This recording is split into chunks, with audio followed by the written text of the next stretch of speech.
Soyez les bienvenus à cette première conférence de l'année 2020.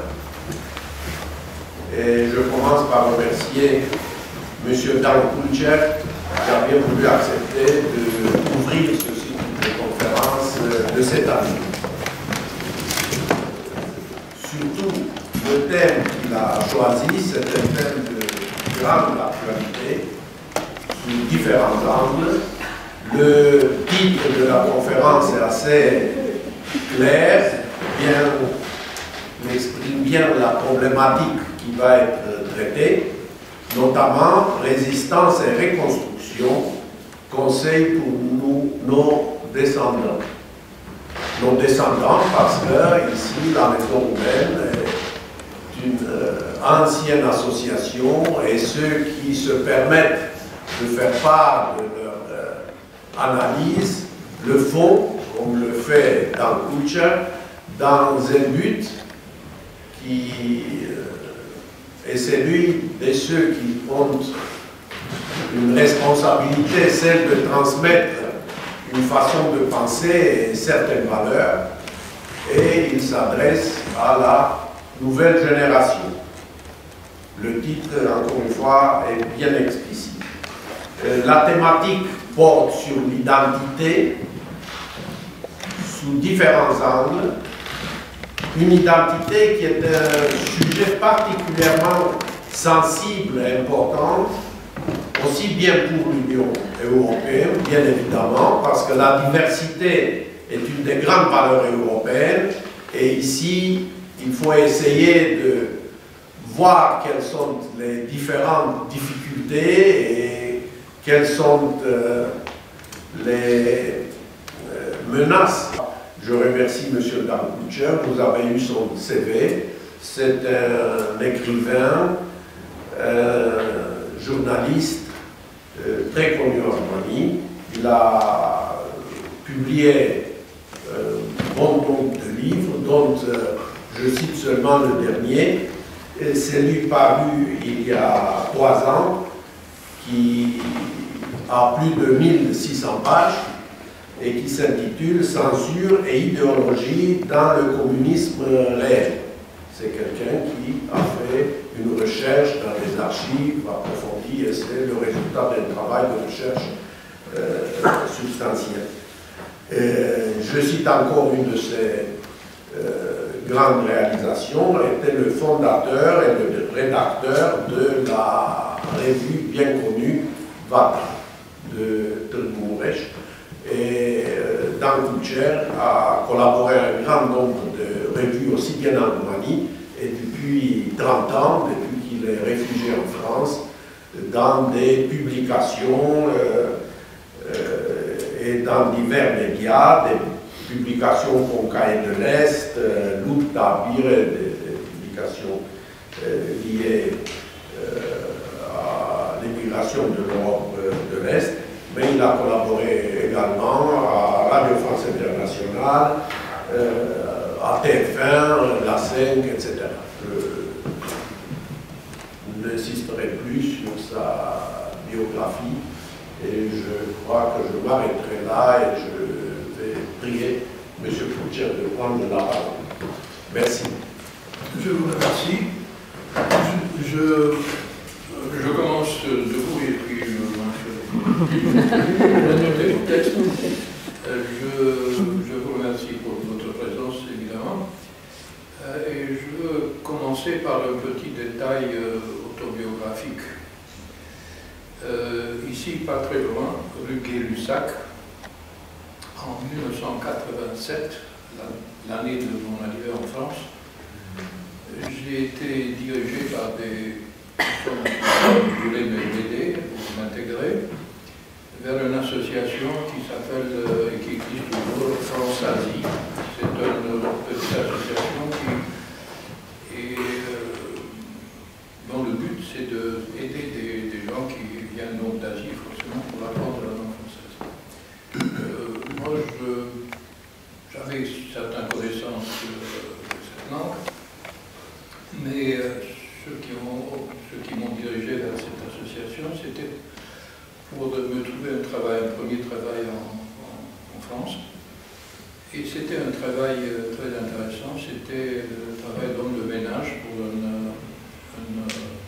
monsieur seul qui travaillait pour la bourse à Paris et qui avait un appartement à dernier étage, juste à côté de la bourse, de 7 pièces.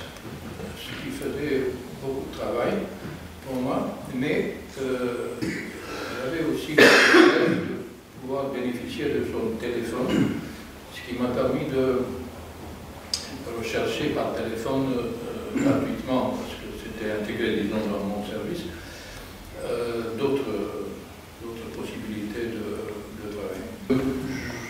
En venant vers cette salle, je me suis trouvé devant le siège de l'association. On entend bien? Ça va? Ça va? Et donc je me suis dit, c'est le moment d'entrer et de remercier ce que j'ai fait. Les personnes n'étaient évidemment pas les mêmes il y a 30 ans. Ils m'ont reçu avec un sourire, j'ai remercié et je me suis senti un peu ému. C'est d'ailleurs à propos d'émotion, maintenant aussi je suis un peu ému par rapport à la possibilité de parler de quelque chose qui me tient à cœur devant un public francophone et qui, j'espère, va comprendre pourquoi j'évoque une émotion. J'ai introduit dans le texte un petit motto qui sont des mots d'un monsieur qui s'appelle Ruben Stanila, bizarre prénom d'ailleurs, qui est un sorcier qui vit dans une région qui s'appelle Roulédoire, dans un département qui s'appelle Roulédoire. Ce monsieur Ruben Stanila, dans le cadre d'une interview qu'il a donnée pour la presse roumaine,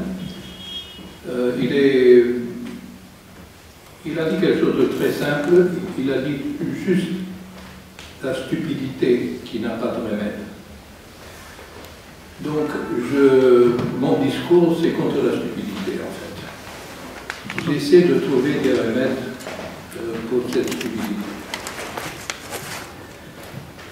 L'homme roumain, un humain par son essence, mais un homme roumain par son identité historique et sa différence spécifique, s'il veut survivre, il devra arrêter ce querelle de l'imbécile avec le monde, se réconcilier avec le kodo, c'est-à-dire avec la forêt primordiale, avec ce symbole qui est la forêt primordiale, aider la forêt et devenir ce qu'elle était, au lieu de la battre, de la détruire, de la vendre dans le mépris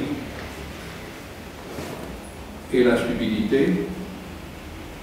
Gardez donc le cadre vivant à travers les vallées, les collines et les monts de la Roumanie. Ainsi, nous nous préparons, et surtout vous préparerons, à la résistance et à la reconstruction. À la résistance et à la reconstruction physique et morale.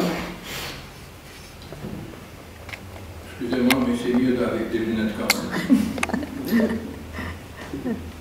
Cette reconstruction physique et morale, et en fait le but, excusez-moi,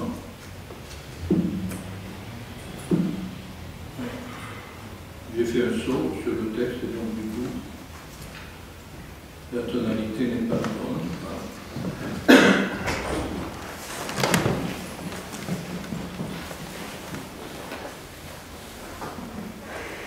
Afin de réaliser la reconstruction, les décisions politiques ne peuvent plus être laissées dans les mains et à la portée de soi-disant politiciens professionnels, dans la plupart des cas des nullités, des incultes et des patrons brevetés, de nombreux descendants directs ou par adoption des apparatchiks de l'ère d'or, época d'or, du soi-disant national-communisme roumain, des gens qui ont déjà prouvé depuis un demi-siècle et plus, communistes ou non communistes, qu'ils défendent exclusivement des intérêts de clans, de groupes ou d'individus qui ne sont pas au service de la grande famille des citoyens du pays, mais uniquement au service de leur petite famille en fonction des commandes de ceux qui payent plus.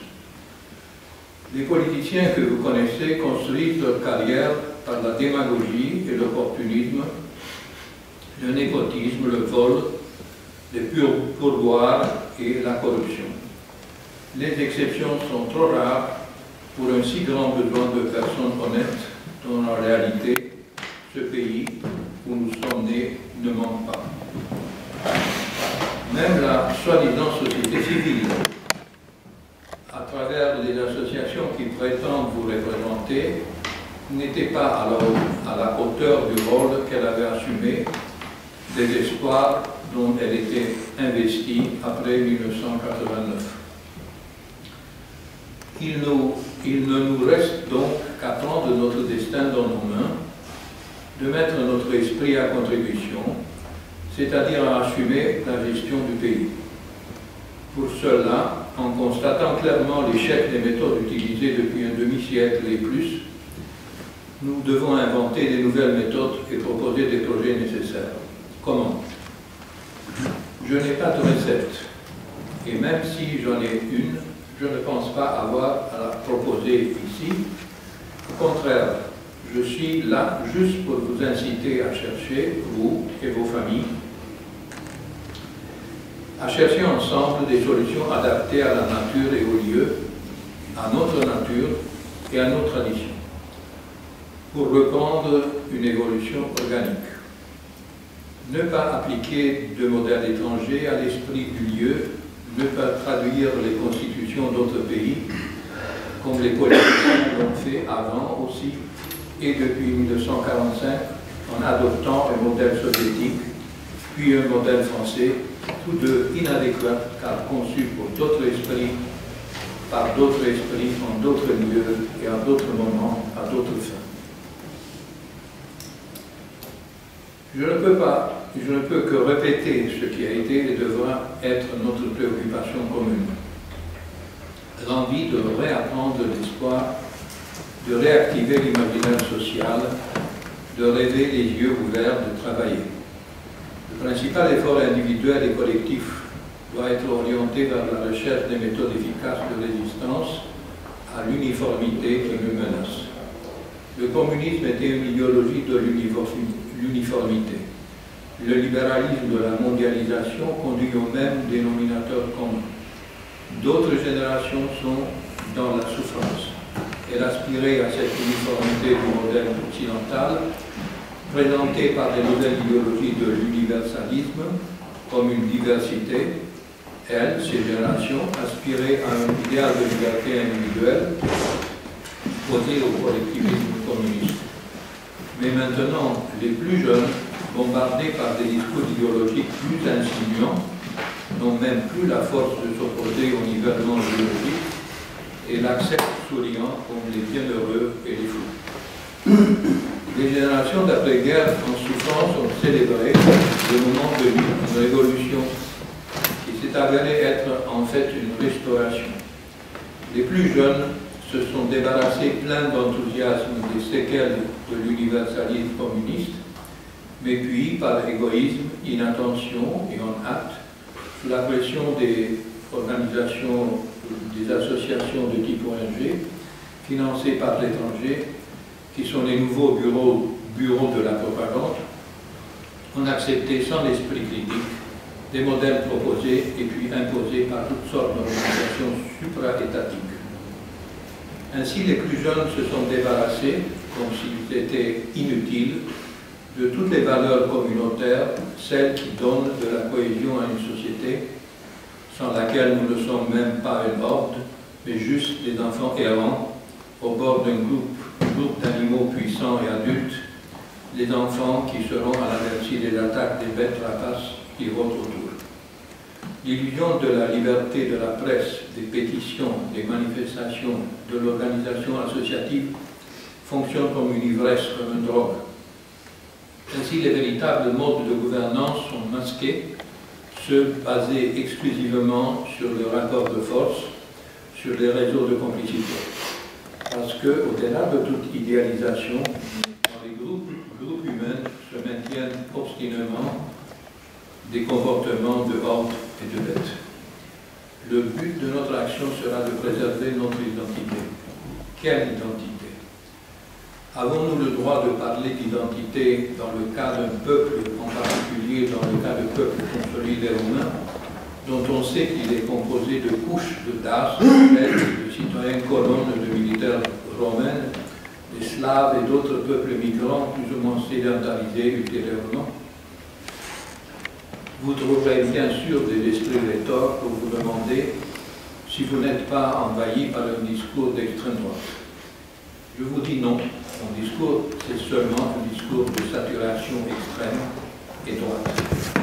Cependant, certains projets sont encore en cours de formulation, certains chemins sont encore ouverts. Nous ne sommes pas, heureusement, pas encore dans le pétrin. Qu'est-ce que je propose? Le recyclage des mythes et comme méthode contre les crises identitaires.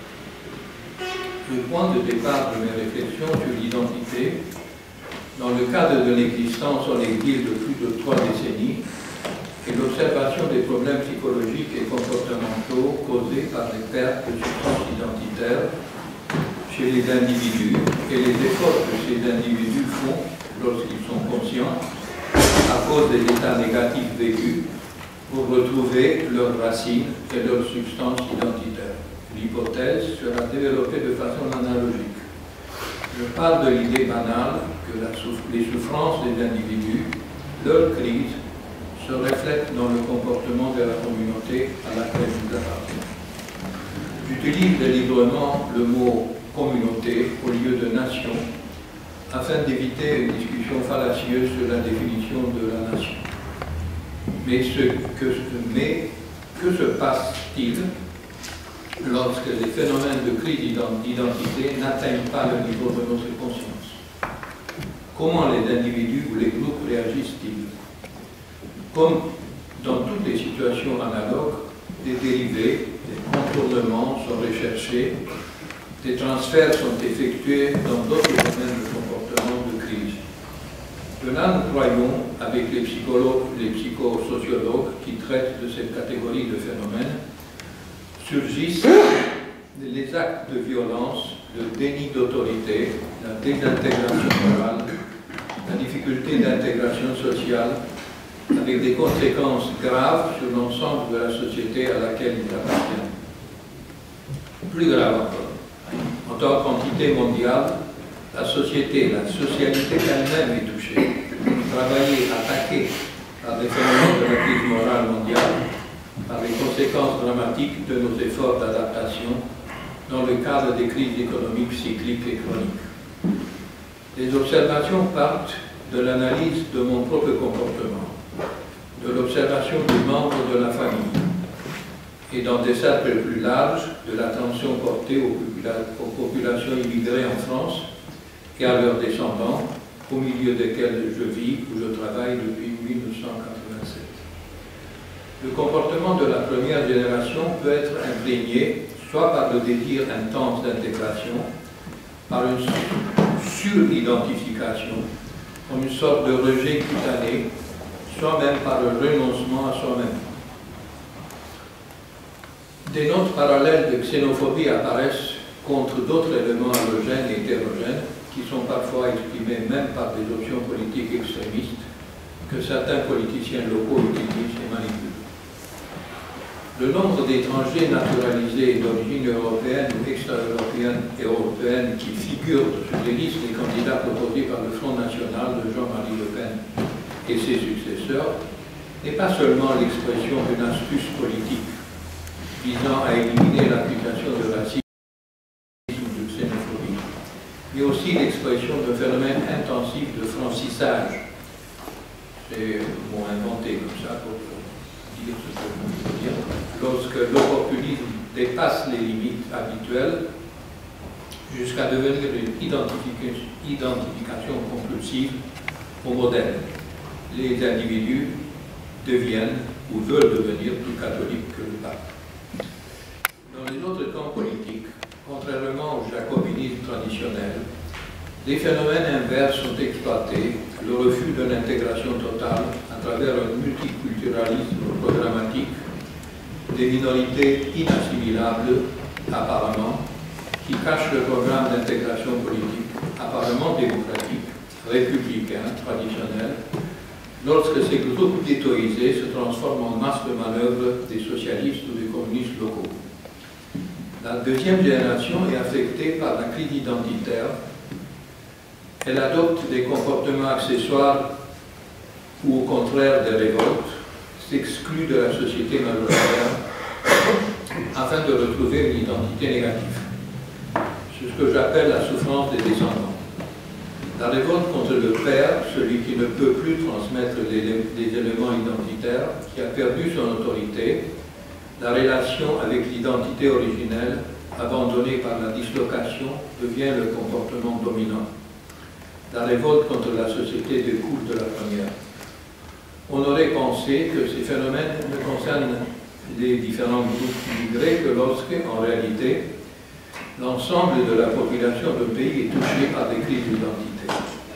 Bien que moins visibles, depuis 2 siècles, les mouvements migratoires définissent l'ensemble des populations européennes, y compris par exemple les populations originaires de France ou de Roumanie. Ce ne sont pas seulement les flux migratoires transfrontaliers, mais les flux internes dont l'importance, insuffisamment étudiée, du XVIIIe siècle à nos jours, reste très élevée. Ces flux internes ont des forts effets négatifs, car ils démantèlent les familles, brisent les chaînes trophiques sociales, décomposent les fraternités, les fratries, effacent la tradition et délogent l'homme de son lieu d'origine, le seul qui puisse lui donner un sentiment de sécurité stable. Ce qu'on appelle l'espace biolitique, notre lieu géométrique, dans le cas des Roumains, avec toutes les formes de localisme créateur. Car une définition minimaliste du patriotisme identitaire sera négative. Les éléments que nous ne pouvons pas emporter avec nous, à notre départ, appartiennent à l'identité communautaire. Autrement dit, l'identité n'est pas un produit d'exportation possible. Citons simplement, pour l'histoire récente de la Roumanie, la migration d'une partie de la population moldave vers la Transylvanie, à la recherche d'emploi entre les années 60 et 80 du XXe siècle, mouvement forcé par le manque de développement industriel suffisant dans la région natale, incapable d'absorber le surpeuplement rural créé par la mécanisation de l'agriculture, par la natalité débordante suscitée par la pauvreté, l'immigration interne encouragée par les conditions salariales plus élevées accordées au prolétariat en formation forcée après 1950 dans un pays à dominante agraire jusqu'alors. Ou, plus tard, après 1990, les départs massifs de citoyens roumains vers l'Europe occidentale. Le flux de population le plus important des 2 derniers siècles, on doit le souligner. La Roumanie n'a jamais perdu tant de population qu'après 90. Et elle n'a jamais perdu tant d'intellectuels que pour la même période. L'ex-président Băsescu a cité récemment qu'il s'agit de 16 000 médecins qui sont partis depuis 1990, des médecins formés et donc concurrentiels par rapport au milieu médical français, puisqu'ils ont trouvé des emplois en France ou en pays de l'Occident. Qui peut mesurer les conséquences, par exemple, des voyages de longue durée, donc de la manque d'environnement familier, de la société désagrégée de certaines populations des villages de Maramoul et Chouache en France. J'ai eu l'occasion de rencontrer et de connaître de plus près le destin du village de Ouache, donc du nord de la Roumanie, qui est là depuis presque 20 ans. Ce qu'il fait ici, c'est de la manche. Il fait la mendicité. Il vend des journaux, soi-disant gratuits. Il est devenu connu quelque part à Saint-Quentin, à Yvelines, où je le rencontre encore. Et de l'autre côté, il m'a invité, après avoir eu un contact plus amical avec lui, de venir en Roumanie, d'habiter dans sa maison à lui, où il a 10 pièces de bâtiment construit avec la mendicité en France. Mais des pièces vides, parce que ses enfants sont partis aussi, parce que ses enfants n'ont pas de petits-enfants, et lui, donc, n'ont pas d'enfants, et donc lui, de petits-enfants. C'est une désagrégation totale, et des villages vides, avec des maisons nouvelles, construites par l'agence de la mendicité en France. Ça me paraît une tragédie pas du tout optimiste. Dans certains cas, la moitié de la population active de localité vit 250 jours ou 3 sur 350 en région parisienne dans des localités comme Nanterre, survivant du vol, du travail noir, de la prostitution masculine ou féminine, de la mendicité masquée par la vente de journaux soi-disant gratuits. Les conséquences internes sont désastreuses. Les conséquences démographiques, le dépeuplement massif de certaines localités, la baisse du taux de natalité, les conséquences sanitaires concernant les maladies chroniques ou endémiques dérivées des conditions extrêmes d'existence à l'étranger, la perte des valeurs morales, la dégradation par la perte de fierté, de l'estime de soi, des individus et des groupes qui n'ont plus soutenus et contrôlés par aucune vision collective. La dégradation morale dérivée de la pratique du vol et de la prostitution, de l'usage des drogues. Ces phénomènes peuvent sembler irréversibles. Pour tout cela sont responsables les politiciens actuels, les citoyens les plus irresponsables de la Roumanie. Si l'on prend en compte l'intensité et la durée de la crise de l'imaginaire social, c'est-à-dire le blocage total de la pensée sociale réformiste prospective dans les masses en Europe de l'Est, au cours de 5 dernières décennies, l'hypothèse d'idiot imposé par l'acculturation, le manque d'idéal social ou le transfert de l'idéal vers le passé, par exemple, tout ça sont des signes clairs de revalorisation de l'ère nationale communiste, que mena comme un âge d'or par rapport au présent. Donc nous comprendrons à quel point ces traumatismes profonds provoquent la crise d'identité, cause et effet des conditions d'existence évoquées et invoquées par nous ci-dessus. Quels sont ces éléments identitaires, cette substance identitaire que j'ai évoquée? On retrouve ici l'histoire et la géographie mythique, la morale traditionnelle, la grille des valeurs, où la différenciation nette entre le bien et le mal devrait être opérée. La crise est née ici. La différence n'est plus clairement. Les modèles manquent ou elles sont déclassées. L'absence du père qui travaille ne peut être compensée par la mère. Les familles mononucléaires des immigrés induisent des effets encore plus puissants sur la personnalité des enfants que dans les cas des familles de migrants locaux-claniques. Le manque de grands-parents, l'absence de grands-parents est également catastrophique parce qu'elle est génératrice des effets amnésiques. Les grands-parents sont partis loin, inconnus, ils ne peuvent rien nous dire sur nos racines. Ces aspects négatifs, qui sont des causes et des effets, ont la nature des chaînes trophiques.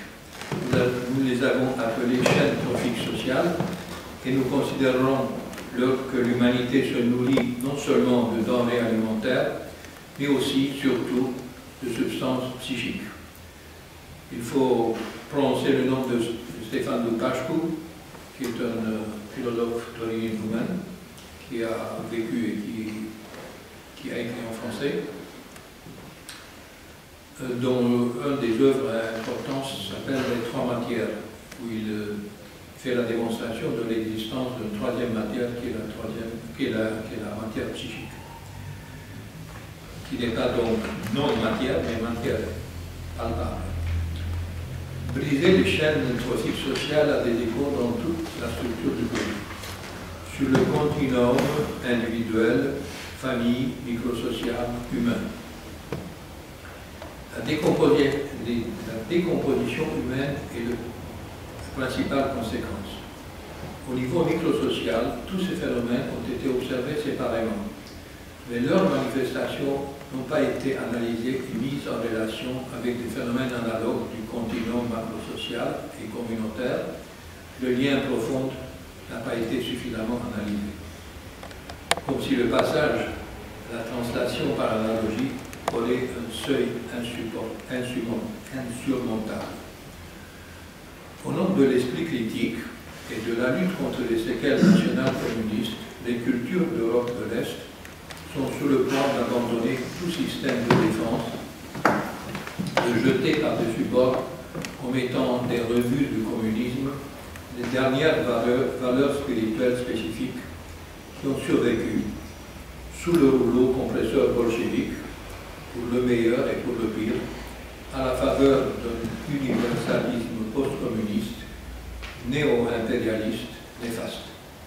Ainsi, sont dynamités les dernières remparts derrière lesquels on aurait pu non seulement défendre le territoire spirituel de la communauté, mais voir, observer, superviser et ainsi comprendre la nature des batailles métaphysiques mondiales, combattre leurs conséquences destructrices et morbides, qui peuvent être irréversibles, mortelles pour la communauté et donc pour les individus qui en font partie. Que peut-on faire d'autre? D'abord, toutes les valeurs produites par les cultures doivent être réévaluées, redécouvertes et diffusées. Rien de ce qui s'est passé dans les cultures de l'Europe de l'Est ne doit nous être étranger. Le corollaire de cette attitude étant celle qui a décrit l'action de lente et tatillon récupération du patrimoine culturel entre les années 60 et 80 en Roumanie, par exemple. Il s'agit de poursuivre certaines actions dans l'esprit de celles plus profondes mais quasi-clandestines déjà engagées dans les années 80 du siècle dernier. Par exemple, la série de la bibliothèque de philosophie roumaine, sous la direction de Constantin Noica, la réédition de Vassile Lovinescu, auteur de recherches complexes sur la tradition cachée, sur l'ésotérisme, la reprise des travaux des sociologues roumains de l'école Gusti, la réédition du géographe roumain Simeon Meredinț, de Simeon Florea Marian et autres précurseurs de la collecte du folklore roumain, la réimpression de l'œuvre de l'historien Vasile Pârvan, des travaux de l'historien Gheorghe Ibratian et principalement de sa monographie sur la mer Noire, un espace géopolitique insuffisamment connu et exploité par la modernité, suivi de la révalorisation d'autres domaines comme la sociologie des groupes, la démographie historique, pour répondre avec des arguments aux attaques virulentes de l'irrédentisme de tous les couleurs. Continuer l'étude des archives de nos voisins, de nos archives qui doivent être entièrement ouvertes immédiatement après leur inventaire, sans limitation chronologique stupide. Car vous savez peut-être que la loi roumaine, mais pas seulement la loi roumaine, établit un délai de 70 ans pour avoir accès aux archives. Or, c'est complètement stupide. C'est maintenant que les archives contemporaines devraient être accessibles. Il y a encore des survivants, il y a des gens qui ont participé à l'action sociale et politique, et ces gens peuvent intervenir et expliquer les choses qui ne se trouvent pas dans l'écrit, dans les documents. C'est maintenant qu'on peut connaître l'histoire. On ne va pas attendre, sous des prétextes de protéger l'intimité des personnes, etc., d'attendre 70 ans où tous ces participants sont depuis longtemps de la Terre.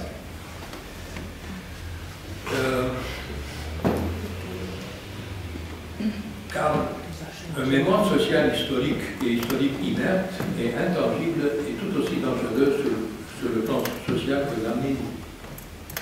Jusqu'en 1990, il restait tabou des zones géopolitiques autrefois étudiées par Jon Konia, un géopoliticien roumain, des préoccupations pour la statistique générale et pour l'ethnostatistique. Un bon début fut, après 1990, la réhabilitation d'Anton Golopensia, sociologue mort en détention communiste, le premier qui a étudié les données ethniques des zones de la Transnistrie. On a commencé la publication des documents historiques récents, des mémoires politiques et non conformistes, une réédition des livres censurés et cachés sur les communistes est en cours. Après 1990, ces actions se poursuivent et se diversifient, mais elles se perdent sous l'avalanche de déchets éditoriaux. La catastrophe s'aggrave en raison de l'escroquerie des éditeurs qui collectent des parrainages pour des livres dits difficiles à vendre, mais ne distribuent ces produits que sous forme de tirages imprimés si petits qu'on ne peut les considérer comme des tirages symboliques.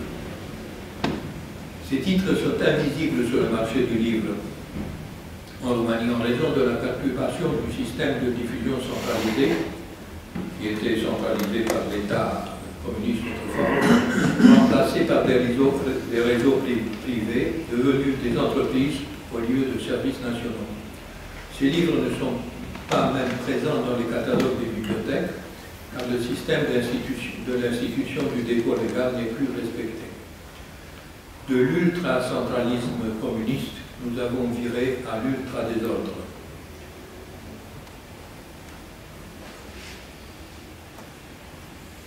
Sous prétexte de libre information, sous la pression constante de l'actualité, nous importons non seulement ce que la culture mondiale a produit de supérieur, mais aussi les déchets de cette culture, par exemple la pornographie, qui induit des processus d'intoxication sans offrir l'antidote. Sous la pression de l'acculturation occidentale, cette fois du modèle du politiquement correct, les valeurs de la culture roumaine sont à nouveau dénigrées.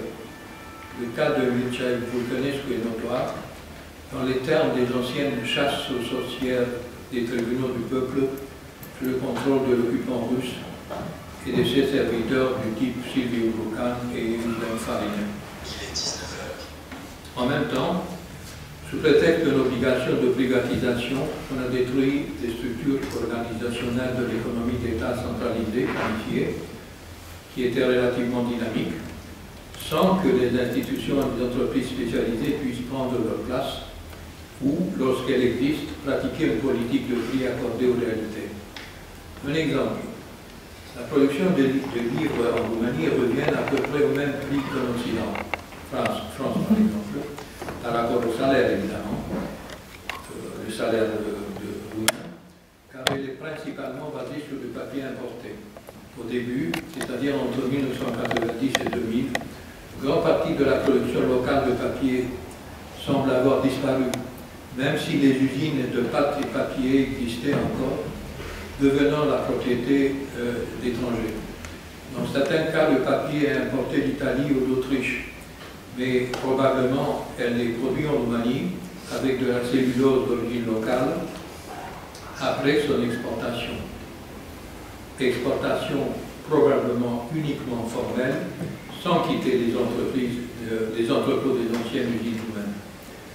Et cette cellulose d'origine nationale, pour ainsi dire, est vendue au prix du marché occidental, où le papier est cher, surtaxé en tant qu'industrie polluante. Les bases de l'agriculture collectiviste, les coopératives agricoles et les fermes d'État, les stations de machines agricoles ont explosé pour laisser place à un chaos libre dans les conditions où l'agriculture n'est plus subventionnée ni planifiée quand l'État s'est complètement désengagé. Conditions dans lesquelles des producteurs particuliers sans équipement technique adéquat, qui génèrent des petites quantités de produits similaires, chacun sur ses petits lopins de terre, avec la technologie de l'agriculture du début du XXe siècle, et donc impropre au développement, avec un prix élevé non adapté au faible pouvoir d'achat local, sont concurrencés, ces producteurs, concurrencés et écrasés par la production agricole industrielle importée, subventionnée et dominante de l'Ouest. L'artisanat, qui apporte plus de valeur, est également abandonné au profit d'une importation inutile et de production d'imitation à la mode, provenant de plus en plus de sources chinoises. Les écoles professionnelles ont perdu leur prestige. Plusieurs facultés classiques, dites productrices de métiers rentables, sont mises en place dans les bureaux générateurs de la nouvelle élite, le droit par exemple, notamment le commerce, puis le journalisme, la communication, la sociologie, entendues comme une activité lucrative pour analyser l'électorat et réaliser des sondages à la demande, pendant que la médecine et l'ingénierie perdent un peu de prestige, que pour des raisons financières, de pouvoir et de rôle qu'ils avaient conquis dans les années du communisme.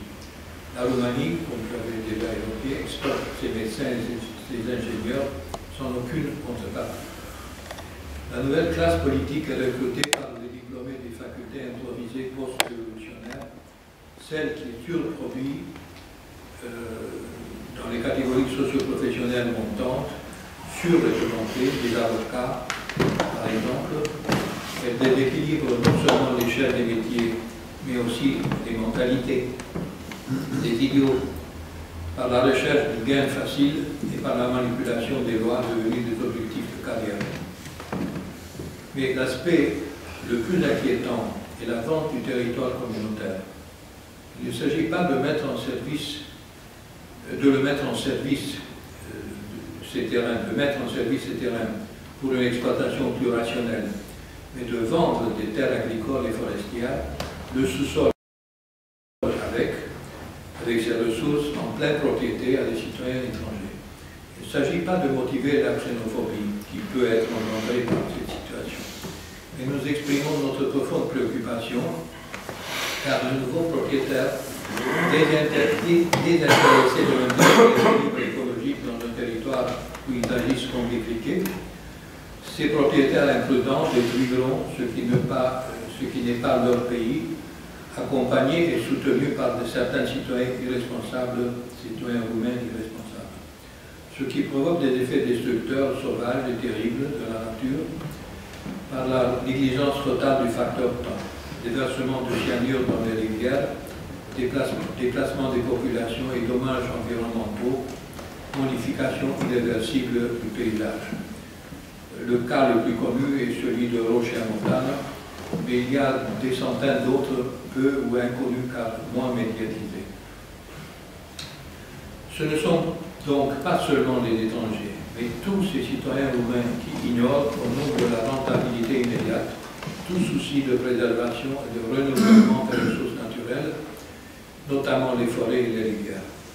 Il va sans dire que de tels processus d'expansion et d'exploitation ont eu lieu au XIXe siècle en Europe, se poursuivent aujourd'hui encore en Afrique ou en Asie, en Amérique du Sud, avec l'effet de la destruction des forêts amazoniennes. Les communistes ont agi ainsi aussi. Voir par exemple le cas des gisements de soufre à l'ère Ceausescu, ou les catastrophes écologiques de Turda, de Bicaz, de Coșamică, la destruction du delta du Danube au cours de 50 dernières années. Mais s'il l'était ou l'est comme ça, il n'y a pas de raison de persévérer diaboliquement sous le prétexte d'un intérêt immédiat avec une vision capitaliste industrielle opportuniste et sauvage.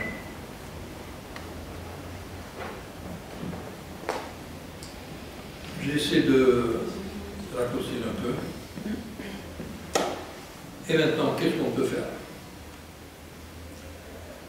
Entre autres choses, les interprétations de Vassili Lovinescu, que j'ai citées déjà, en particulier celles dédiées au conte de fées roumains, au-delà de quelques hypothèses difficilement vérifiables, peuvent nous permettre d'intégrer nos observations empiriques dans une observation analytique systématique. Nous pouvons comprendre de cette manière apparemment tordue des choses essentielles. Il n'y a pas de discontinuité entre le plan mythique et le plan social. Comprenons que le plan mythique est le lien identitaire dont tout groupe humain a besoin pour être un groupe structuré, un cristal et non une solution, même pas sursaturé, ou un étang avec des têtards qui ne deviendront jamais des volumes. Il en résulte que les contes de fées, particulièrement les contes paraboliques avec Tortereur, Imparator Roche, Imparator Verde, ne sont pas des constructions de l'imagination populaire, de la tradition orale des sources basses, mais les produits d'une transmission orale descendante, antérieure à la civilisation de l'écriture et de l'impression, de la tradition, dont la production et la source se trouvent dans la couche cultivée, près des rois et des prêtres, des magiciens. Entre la critique de l'usage manipulateur et politique des mythes, une critique toujours nécessaire et urgente, et la critique destructrice des mythes identitaires eux-mêmes, ceux qui subliment l'identité tribale, il faut tracer une limite à ne pas dépasser pour réussir à endiguer le processus destructeur de la critique des mythes, devenu une nouvelle idéologie opportuniste. Lucian Boya, un historien intelligent, critique de l'idéologie et de la mythologie communiste, a été transformé par des commentateurs naïfs, stupides ou intéressés en idéologue de la nouvelle destruction, dans le vide de symbolisation qui s'est produit après la chute du régime national communiste. Lucian Boya a été donné et même proposé et imposé par des commentateurs excessifs. Encore une fois, il était heureux de jouer ce rôle par fierté intellectuelle, un rôle d'idéologue, attendant de combler ce vide, un rôle que l'historien n'a pas de raison d'assumer. Son rôle de critique de l'historiographie mercenaire étant terminé.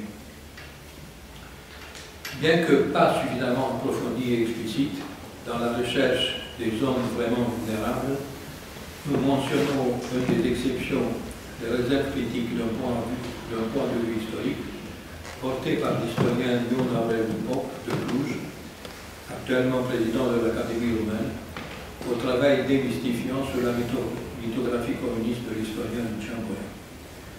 On s'attendait, après 1990, à la réidéologisation et la résymbolisation du mythe mondialiste capitaliste, ce qui est en train de se produire et auquel contribuent les intellectuels parrainés, les démocrates de façade, les humanitaires de parade ou les naïfs apolitiques, et complètement désarmés, motivés mentalement et surtout moralement par le besoin de trouver une utilité sociale payée qui leur donnerait le fondement et la légitimité sociale et la légitimité politique des communistes recyclés à la laverie, une couverture de clan dont la réserve des cadres devenait supérieure aux catégories dites intellectuelles.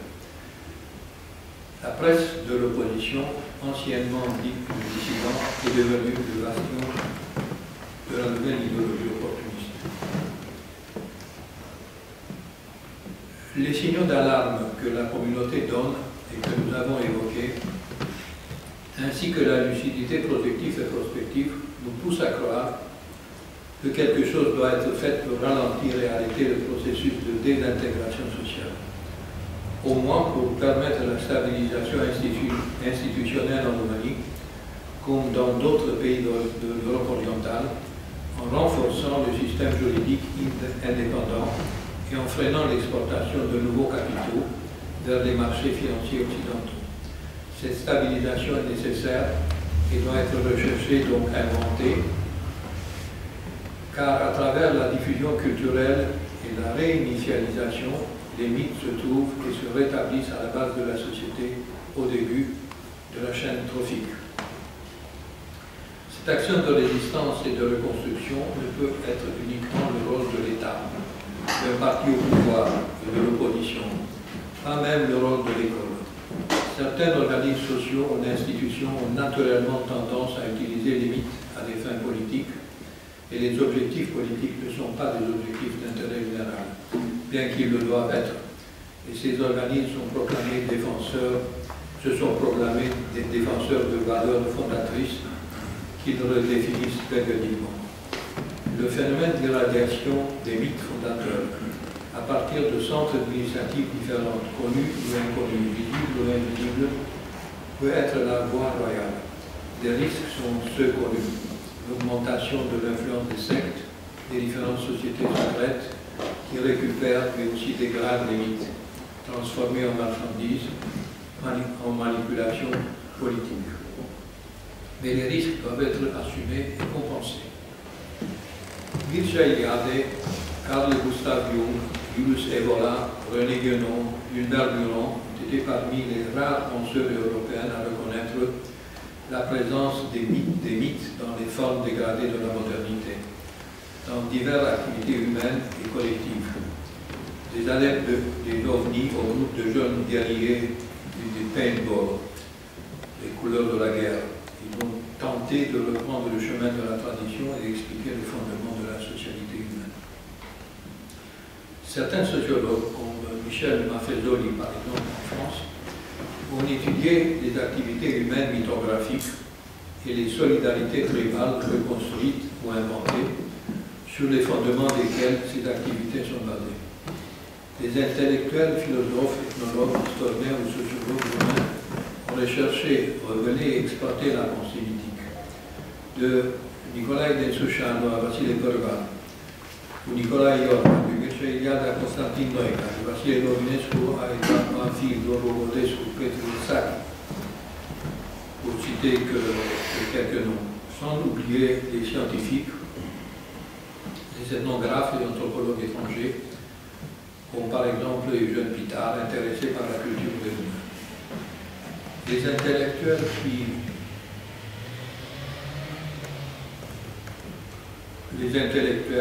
pratiquent la critique progressive. Les soi-disant modernes sont eux-mêmes dans une sorte de dédain stupide par rapport aux ancêtres qu'ils considèrent automatiquement comme des primitifs, incapables de compréhension profonde du réel.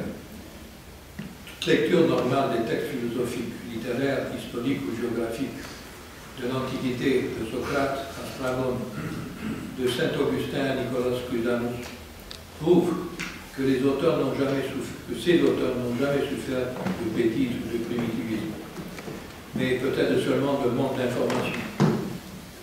Les questions concernant l'être humain ont été définitivement posées, même si les réponses étaient parfois inexactes, mais rarement inadéquates. Maintenant, ce n'est plus seulement l'étude de la mythologie qui est le chemin de la régénération pour répondre à l'agressivité du monde postmoderne, dans laquelle la crise identitaire est exploitée politiquement, entretenue par des groupes de gouvernement qui en leur sein cultivent la pensée mythique et structurent avec son aide des nouvelles et puissantes identités, tandis qu'à l'extérieur, ils attaquent et détruisent d'autres identités par une rationalisation excessive, en idéologisant et en politisant les mythes, en ridiculisant et en sapant avec un pseudo-critique les mythes de l'adversaire, réel et potentiel. Les communautés de l'Europe orientale sont plus fragiles que jamais. Entre 1945 et 1990, ces communautés ont été soumises à une violente acculturation par le système de propagande soviétique afin d'assurer le contrôle politique, social et économique de ces territoires et de ces États. Après 1990, ils ne pouvaient plus respirer librement, envahis par la drogue, le chômage, la famine endémique, l'importation excessive. Bien que des réformes inadéquates avortées ou rapportées et engendré des scélérats, des chômeurs, des retraités mourants, des syndicalistes manipulés par les services secrets et la mafia, celles qui financent les associations humanitaires et les tournois de tennis ouverts en Roumanie. Je vous donne un seul exemple. Un ex-banquier, escroc, un certain Sever Mureșan, avait invité ont par la pluie un ex-président des États-Unis, probablement bien payé, tout simplement pour lui permettre à M. Bourréchal de blanchir les résultats de ces escroqueries de faillite d'un banque où il était le responsable principal. Ça m'a fait penser à un personnage de roman de Ilfet Petrov, le directeur de la Société des cordes et des sabots, qui était le représentant toujours manipulé derrière la mafia qui voulait récupérer l'argent de l'affaire de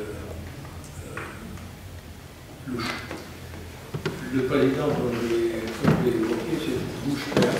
Il est venu à Bucarest pour un tournoi de tennis ouvert, dans lequel la vente des espaces publicitaires à des prix extraordinaires a été négociée en France sur un numéro de téléphone portable pour le compte d'une agence non déclarée. J'ai essayé d'avoir plus d'informations à l'époque, c'est une affaire d'il y a 15 ans ou plus. J'ai téléphoné, on m'a proposé de rentrer en contact et on m'a proposé de faire. Je ne me suis pas présenté comme journaliste, mais comme une personne intéressée pour faire la publicité, de sortir du niveau légal pour trouver directement une entente, sans passer évidemment par les papiers, etc. Donc tout s'agissait de l'argent non impotable. C'était des affaires de ce type qui ont pratiquement détruit le système social et financier en Roumanie. Le dénigrement des valeurs de la communauté roumaine, valeurs qui se sont développées et se sont définies à partir des nécessités même de l'existence de ce peuple, se fait sur différents prétextes, dont les plus courants sont ceux qu'on appelle l'état de la xénophobie traditionnelle, l'invention d'un antisémitisme métaphysique, anhistorique et intrinsèque qui définirait la société roumaine. Depuis 1990, la propagande anti-roumaine évoque systématiquement des pogroms qui ont eu lieu en Roumanie.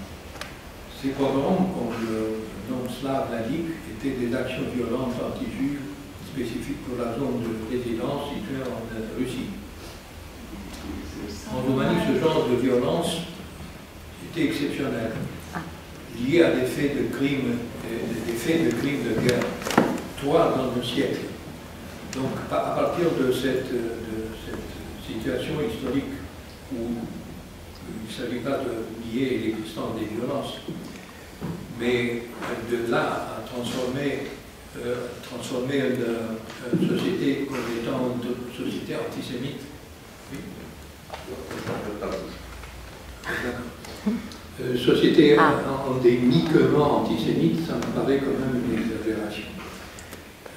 La réalité, c'est que derrière ce genre d'accusation, il s'agit de récupération de finances, de récupération au nom de la punition de la globale de la société roumaine pour ces faits de guerre.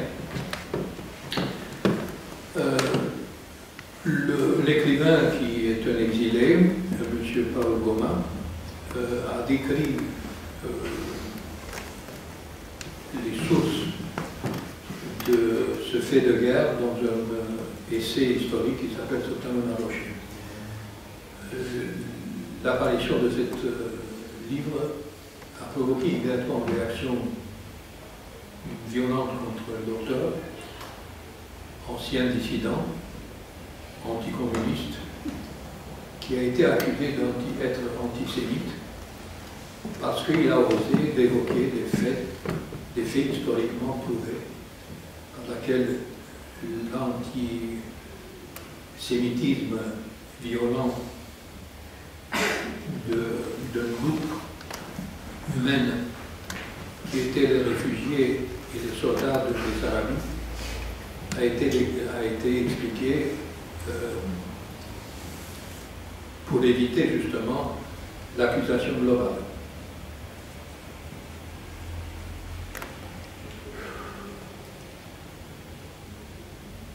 Je continue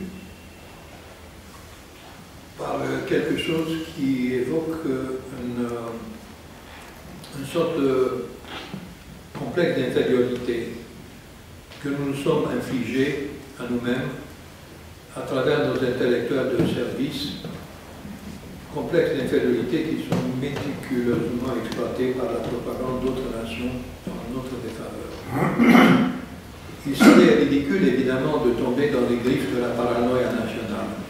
Je ne vois pas derrière cette situation un complot contre le peuple roumain. Mais il s'agit d'une combinaison de phénomènes complexes dont le sens et la signification doivent être analysés lucidement, mais dont les effets néfastes doivent être stoppés de toute urgence par la méthode la plus intelligente et la moins chère: recyclage et révalorisation des mythes.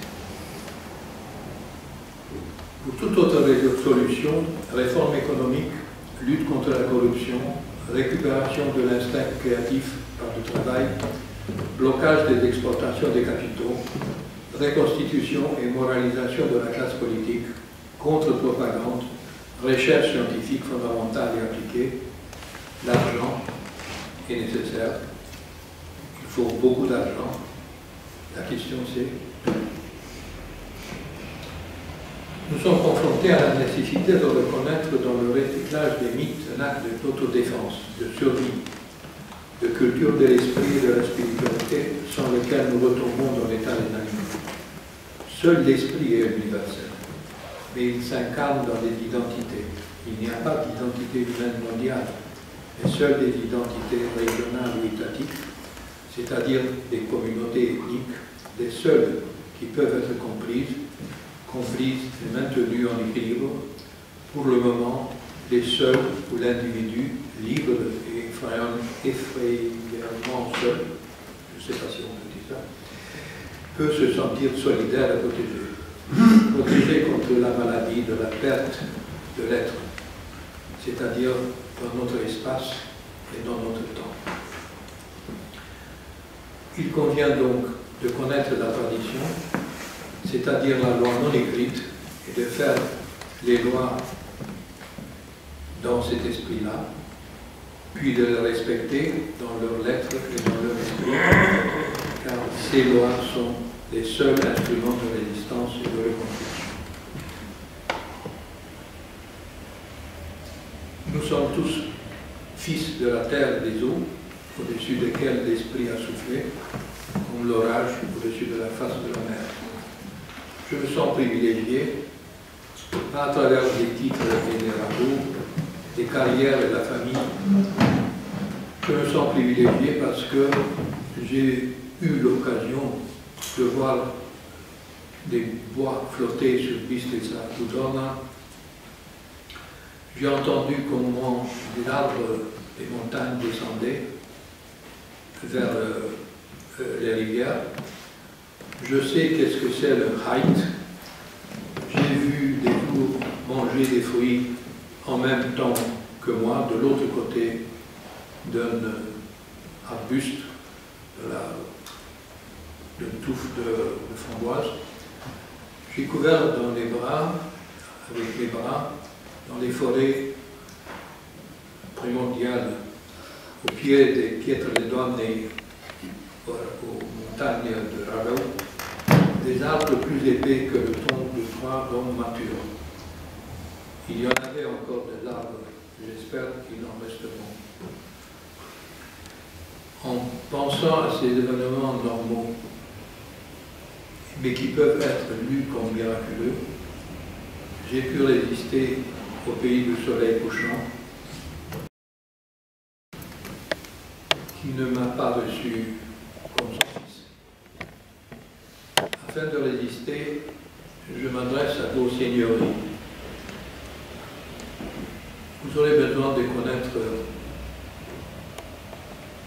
les gens de ce monde, sans oublier leur visage, sans oublier qu'ils sont vos pères, vos mères, vos frères, et que nous avons tous l'obligation l'obligation, le devoir de transmettre nos connaissances à nos enfants. De cette façon, vous comprendrez et discerner les mystères de la lumière et des ténèbres, et les lieux vous protégeront du temps et du danger. Ce n'est pas un discours apocalyptique. Je ne vous exhorte pas à monter au ciel pour vous sauver, ni à obéir à ceux qui vous promettent le salut. Au contraire, le salut viendra de nous, de vous. Il viendra de la décision de rester en place, de la constance, de l'enracinement. Notre devoir est de rester ici et maintenant. Je m'adresse aux jeunes à qui je demande de connaître leurs voisins, d'apprécier leurs voisins. Ces voisins peuvent être des amis ou des ennemis. Parfois plus des amis et rarement des ennemis. Mais même si quelque part et parfois l'ennemi va nous battre, les voisins, il faut les chérir, apprendre leur langue, comprendre leurs habitudes, apprendre leur histoire. C'est seulement comme ça qu'on réussira de nous comprendre mieux, nous-mêmes. Vous comprendrez plus facilement si vous saurez leur parler, leur montrer que vous les appréciez, que vous n'avez pas peur d'eux, qu'ils ne devraient pas avoir peur de vous non plus, car vos mains sont ouvertes et ils ne cachent pas des pierres ou des armes. Mais que vous voulez être respecté avec vos habitudes, aussi différentes que les leurs, que vous ne voulez pas les faire devenir comme vous, de les transformer en vous, que vous n'accepterez pas de devenir comme eux, car toutes les nations sont définies, différentes, et chaque enfant est beau pour ses parents.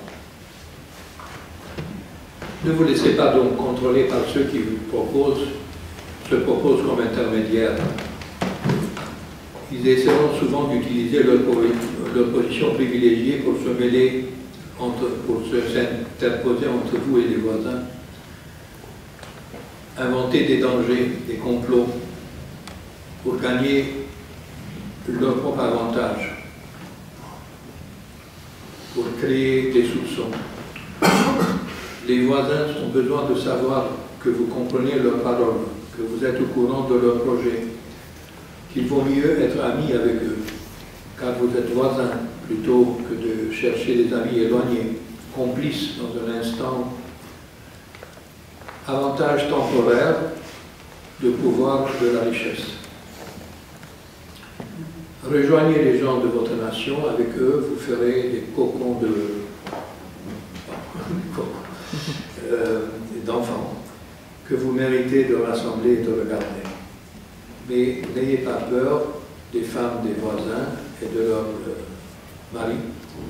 Si vous obéissez à leur ordre, à leur tradition, ils respecteront la vôtre. Vivre avec deux bonnes traditions vaut mieux que vivre avec une seule tradition, mais la mauvaise. D'où nous venons, qui nous sommes, où nous allons, ne sont pas des questions sans importance que nous ne poserions même pas, mais vraiment les premières et les plus importantes questions humaines. La généalogie, la chronologie, la mémoire sont les trois sources de la continuité. C'est les trois mamelles de Reparata, c'est le personnage de poète Brumaru dont on boit le lait de famille, de tribus et de lignées.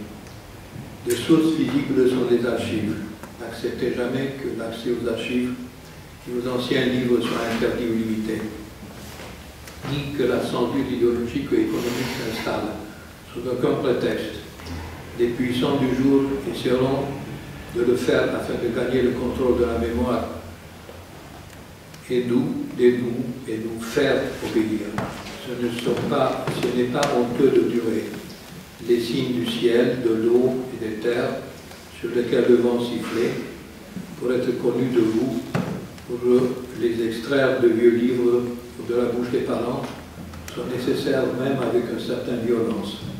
Celui qui ne lit pas les signes du vol des hirondelles, les bourdonnements des insectes ou le chuchotement des sources, le sifflement du vent, n'est pas préparé ni à la vie ni à la mort. Vous pouvez tout perdre. Ne laissez pas votre espoir que votre mémoire être confisquée. Et faites la distinction entre l'autorité et le pouvoir. Le pouvoir actuel n'a aucune autorité, et rien ne peut lui conférer cette autorité. La classe politique actuelle est presque sans exception une nouvelle bourgeoisie, descendante de la bourgeoisie rouge. Les deux, les classes sociales exclusivement soucieuses de leur propre intérêt. Pour eux, le progrès signifie le progrès de leur propre entreprise, et la tradition n'a pas autre but que de préserver les biens obtenus par la fraude. Nous ne rêvons pas de ces progrès, et ce n'est pas à cette tradition que nous devons nous référer.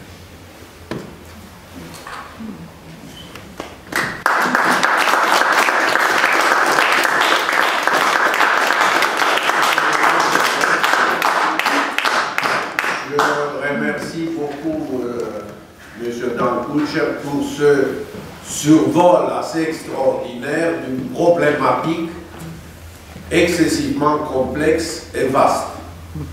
Je suis président de la communauté franco-polonaise et j'aurai le plaisir de faire une conférence dans 2 mois. Donc, en attendant, comme vous avez dit, sur la transmission des moyens, des pouvoirs des communistes qui sont devenus des capitalistes, c'est exactement pareil que mon problème. C'est exactement pareil. Les méthodes sont peut-être un peu différentes, mais les résultats les mêmes. Par ailleurs, je trouvais que quand même, vous étiez, à mon avis, un peu trop sévère sur la diaspora roumaine en France. C'est vrai qu'ils ont des difficultés, c'est vrai qu'ils ont des problèmes, ils sont soumis à des tentations diverses et variées, mais peut-être on n'a pas trouvé encore le moyen, les voies et les moyens pour arriver à les intéresser. C'est vrai que ce que vous avez dit, la première génération était une génération qui restait, bon, essayons d'être plus catholique que le pape, comme vous avez dit. Mais deuxième génération, évidemment, elle se cherche, elle ne sait pas. Est-ce que c'est l'ancienne, puisque c'est effectivement le refus de l'autorité du père, etc., qui interviennent. Donc ils veulent s'émancipier. Mais le problème est qu'il ne faut pas, à mon avis, avoir un discours un peu trop pessimiste à leur égard. Je crois qu'il y a des bonnes choses, il faudrait savoir les exploiter. Par ailleurs, à la fin de votre intervention, je trouvais que c'était un peu romantique, votre manière de voir les choses. Je crois que c'est beaucoup plus simple.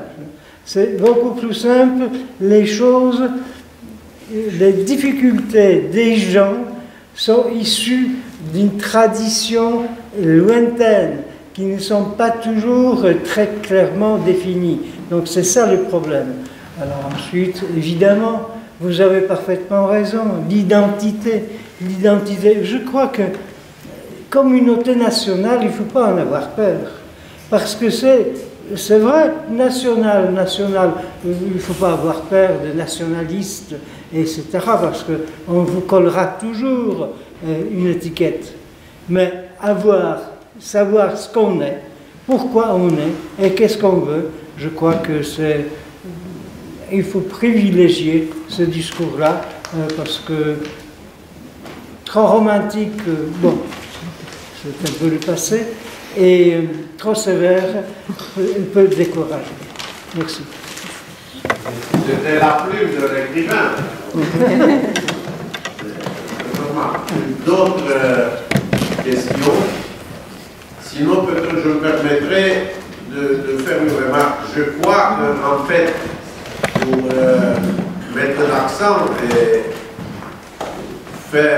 mettre en valeur cette richesse, qui est la richesse de l'identité et de la diversité, mais elle ne s'oppose pas du tout à une identité que tu as appelée mondiale. Une identité, nous sommes tous des hommes, quelle que soit notre identité spécifique. Donc ce n'est pas en opposant une identité appelée mondiale à une identité qui est propre à la communauté, qui constitue une richesse de l'ensemble de l'humanité. Je crois qu'au contraire, c'est ça qu'il faut dire, et c'est ça, me semble-t-il, qui est une des richesses du projet européen, qui essaie de créer un espace où la diversité puisse s'affirmer. Madame. Hormis l'exception, la particularité du fait que la Roumanie soit passée d'un régime communiste à un régime libéral sans transition, de manière extrême, je ne peux plus. Toutes ces questions concernent oui, tous les Européens et tous les êtres humains. Je crois, non. Non, est-ce que vous pouvez répéter un peu votre question? On n'a pas très bien compris. Ma question, en fait, c'est... ma question, mon impression, c'est la seule particularité de la Roumanie, en fait, c'est d'être passé de manière extrême d'un régime communiste à un régime libéral, de manière très brutale, et qu'il a un peu traumatisé. Oui, celle de tout le pays. Voilà, hormis cet aspect,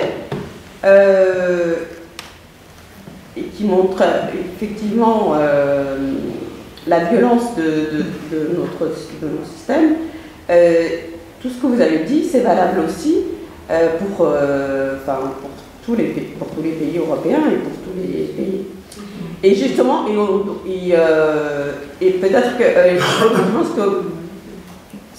que chaque groupe humain doit s'ancrer effectivement, je ne sais pas comment expliquer, dans sa communauté, mais à la fois chaque personne aussi doit faire ce travail, parce que globalement, je crois qu'on est dans un monde où l'être humain s'est un peu désintégré de lui-même, c'est trop éloigné de la nature et de la vie, et un peu de son humanité, non? C'est un peu ça le... Je peux continuer votre raisonnement. Comme M. Herle a dit, comme vous avez dit aussi, j'ai proposé des solutions romantiques. Non, c'est pas. Je pense pas que c'est romantique. En faisant allusion à la mythologie, effectivement, à des passes, à des récits folkloriques. Mais en fait, c'est pour éviter de retomber justement dans le pragmatisme immédiat, genre de réforme sociale, électorale, etc. Ah non, ce qu'on a fait déjà depuis 30 ans. dans le cas de la Roumanie, mais pas seulement, ça peut s'appliquer avec des nuances évidemment aux autres pays de l'Europe de l'Est. Il y a eu quelque chose qui s'est passé, le processus de formation de la nation, c'est-à-dire le processus commencé, disons, pour certains au XVIIIe et pour d'autres au XIXe siècle, la formation des États-nations a été interrompue par l'invasion soviétique, le communisme.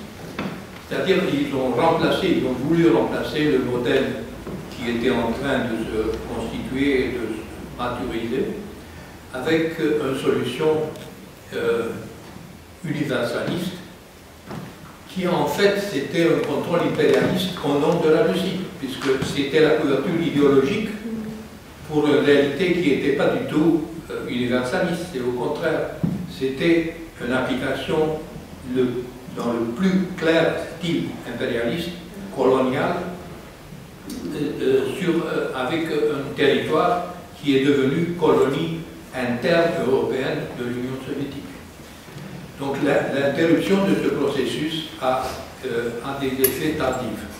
Ce processus aurait dû se continuer après 90, c'est-à-dire reprendre et terminer la constitution de la nation. Sur ce fond-là, la construction européenne qui s'adresse à tout l'espace européen, mais qui ne tient pas compte de la différence importante entre l'Est et l'Ouest, a provoqué ces bouleversements par l'application rigide, stupide à mon avis, sur un terrain économiquement, spirituellement différent, des règles qui pouvaient marcher après un certain nombre d'années d'exercice et d'application en Europe de l'Ouest. L'Europe a été faite uniquement économiquement, elle n'a pas du tout pris en compte ni les cultures, ni les êtres humains. Et c'est pour ça que c'est assez dramatique et assez vrai dans tous les pays. Et du coup, les gens ne sont plus dans une culture de l'immédiateté et des nouvelles technologies, etc. Donc ils sont tous dans leur bulle et ils sont plus du tout. Il n'y a rien qui a été construit au niveau culturel, au niveau humain. C'est pour ça qu'il risque d'y avoir des retours. Non, je crois qu'il faut souligner que l'Union européenne, quand elle s'est construite sur certaines valeurs qui ont été déclarées en tant que telles. Alors il y a une contradiction entre cette définition théorique de l'Union européenne et la pratique. C'est ça la réalité. Oui, mais absolument, oui. On a voulu, et la théorie est très belle. Ah oui, oui. On y adhère tous, oui. Comme d'habitude, la théorie est très belle. Ah oui, c'est un beau projet.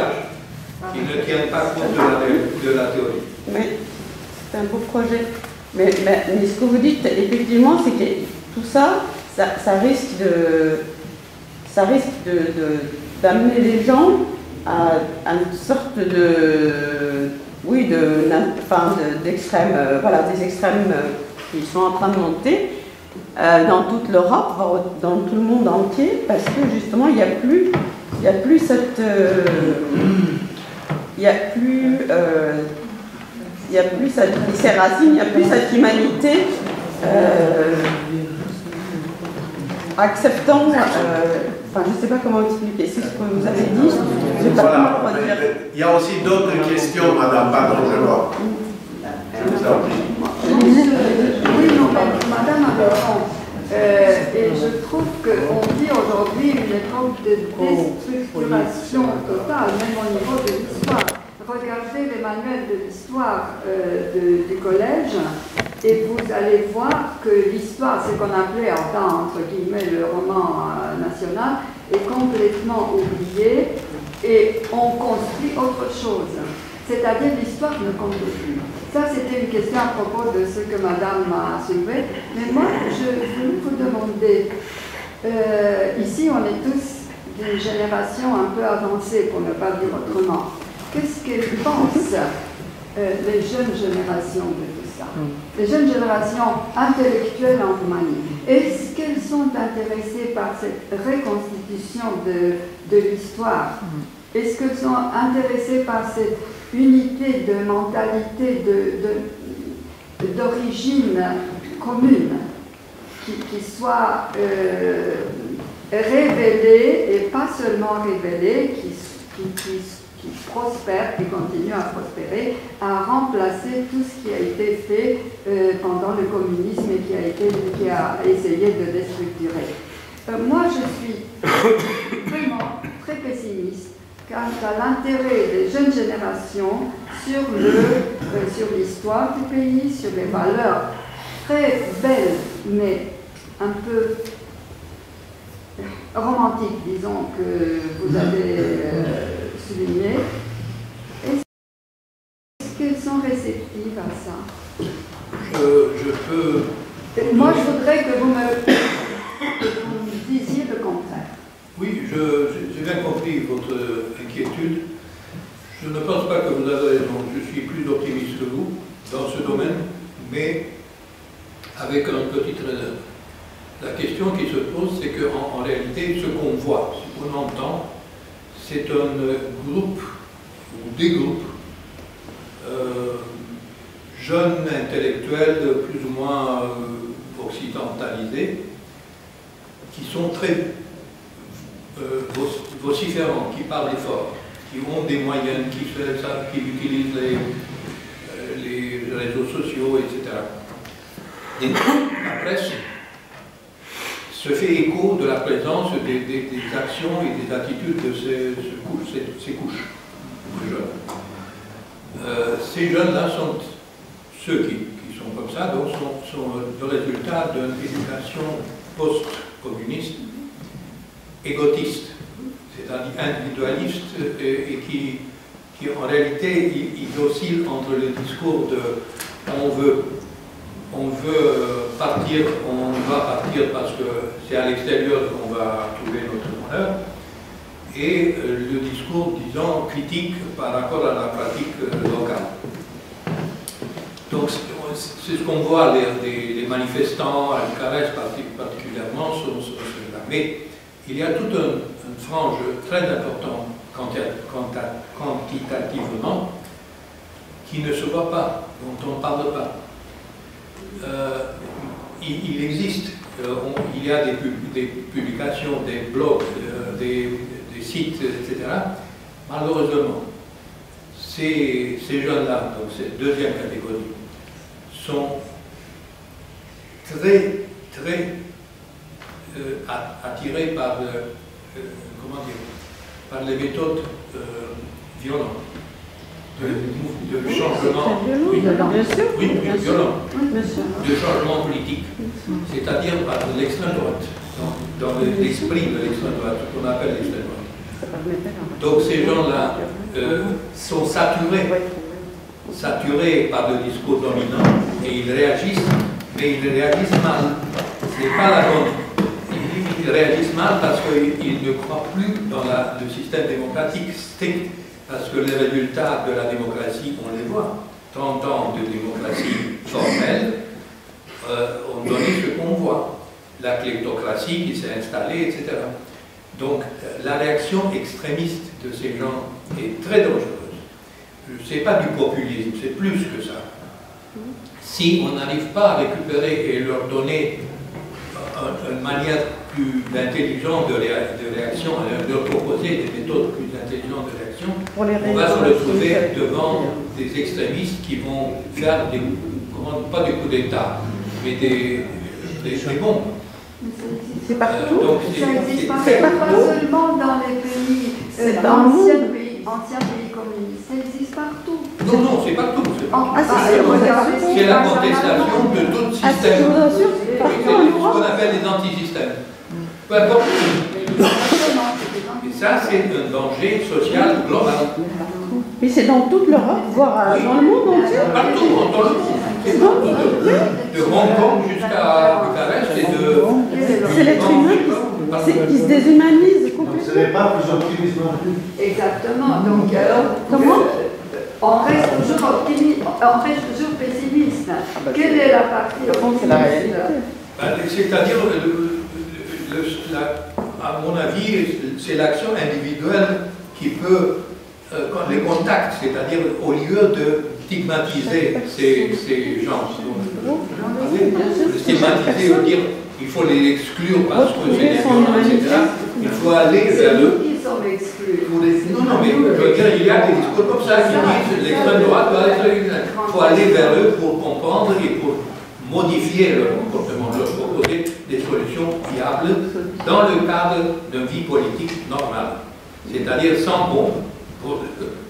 Même dans le langage roumain, excusez-moi, dans la langue roumaine, pas dans le langage. Maintenant, nous qui sommes ici depuis plusieurs décennies, on a du mal à suivre et à comprendre la nouvelle langue roumaine qui est vraiment dominée par les américanismes aujourd'hui.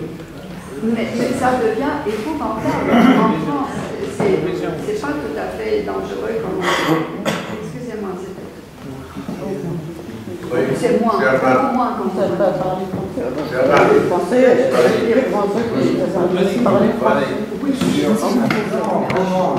mécanique à la base.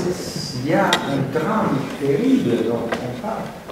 Pas assez, c'est un cercle vicieux.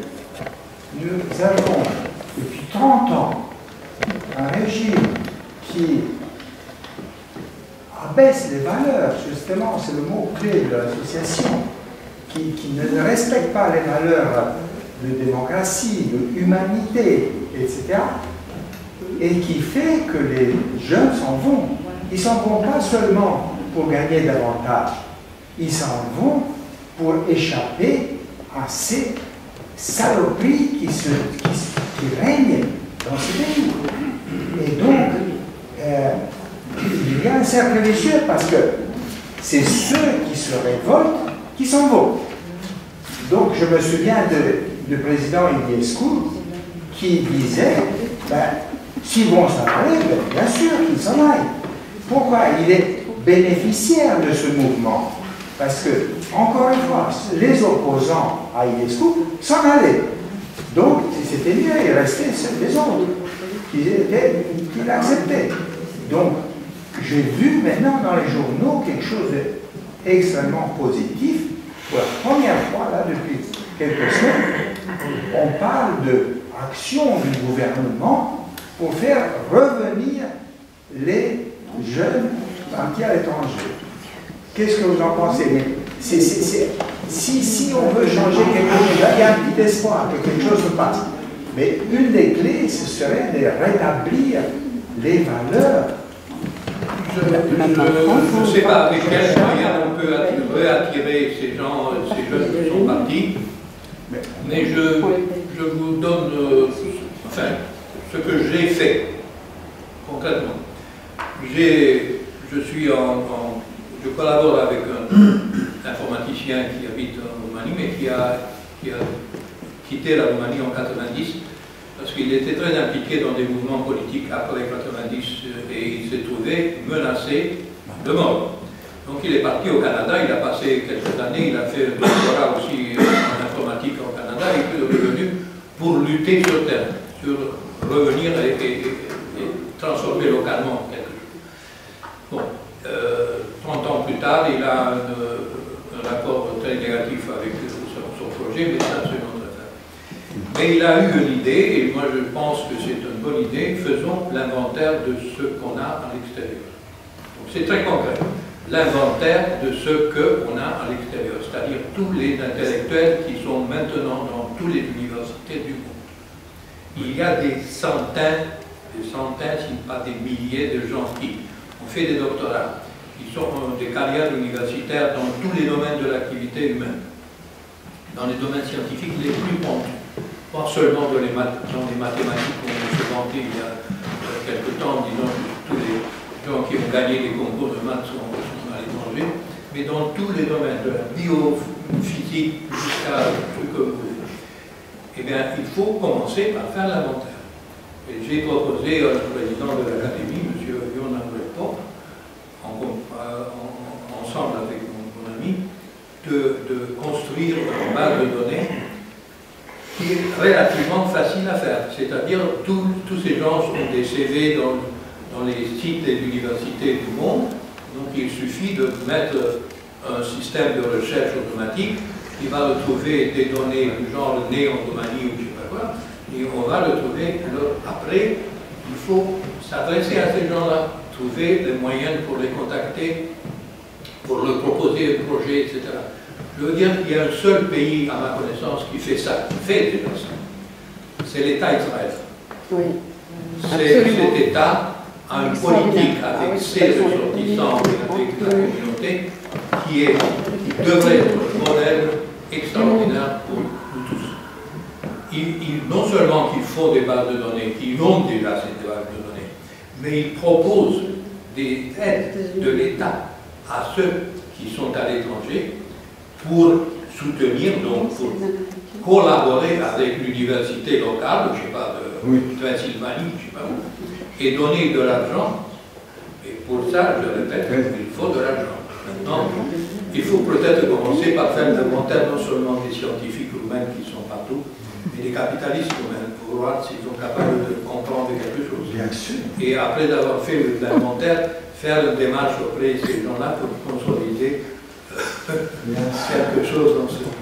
Mais ça, j'ai des doutes. Si les capitalistes eux-mêmes dont on parle, c'est du genre Sévère-Mouréchan, des escrocs, ça, je ne vois pas leur illumination spirituelle qui leur donnera la possibilité d'aider la Roumanie comme ça pour le bien de la patrie.